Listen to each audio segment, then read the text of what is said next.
Hello friends, ഇത് ബാറ്റയുടെ B first എന്ന് പറഞ്ഞ സ്കൂൾ ഷൂ ആണ്.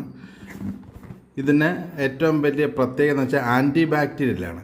നമുക്ക് ഷൂസിൽ നിന്ന് വരുന്ന ബാക്ടീരിയൽ ഇൻഫെക്ഷനോ മറ്റു പ്രശ്നങ്ങളോ ഒന്നും ഇത് ധരിക്കുമ്പോൾ ഉണ്ടാകത്തില്ല. കാരണം സ്കൂൾ ഷൂസ് നിങ്ങൾക്കറിയാം റെഗുലറായിട്ട് ധരിക്കേണ്ടതാണ്. അപ്പോൾ അതിന് ഏറ്റവും മികച്ച ഒരു പ്രോഡക്റ്റാണ് ഇപ്രാവശ്യം ബാറ്റ ഇറക്കിയിരിക്കുന്നത്. 1000 രൂപയാണ് ഇതിൻ്റെ വില. നമുക്ക് ഡിസ്കൗണ്ടൊക്കെ അവർ തരുന്നുണ്ട്. 2 പ്രോഡക്റ്റ് വാങ്ങിച്ചാൽ 25% അടുത്ത് ഡിസ്കൗണ്ട് കിട്ടും. ഇതാണ് ഷൂസ്. 999 രൂപയാണ് വില കാണിച്ചിരിക്കുന്നത്. ഇതൊരു മെയ്ഡ് ഇൻ ഇന്ത്യ പ്രോഡക്റ്റാണ്. ഇതാണ് ഷൂസ്. അകത്തിങ്ങനെ ഒരു റെഡ് കളറിലാണ് അതിൻ്റെ സോള് ഇരിക്കുന്നത്. അപ്പോൾ ഇതാണ് ഇതിൻ്റെ ഓവറോൾ ലുക്ക്. കുറച്ചുകൂടെ ക്ലോസ് ആയിട്ട് കാണിക്കാം. കുട്ടികൾക്ക് നല്ലൊരു ഓപ്ഷനായിരിക്കും ഇത്. പ്രത്യേകിച്ച് ഈ ബാക്ടീരിയൽ ഇൻഫെക്ഷനോ മറ്റുള്ളതൊന്നും വരാതെ കാലുകളെ സംരക്ഷിക്കാൻ പറ്റുന്ന രീതിയിൽ ഉള്ളൊരു ഷൂസായിട്ട് തോന്നുന്നു.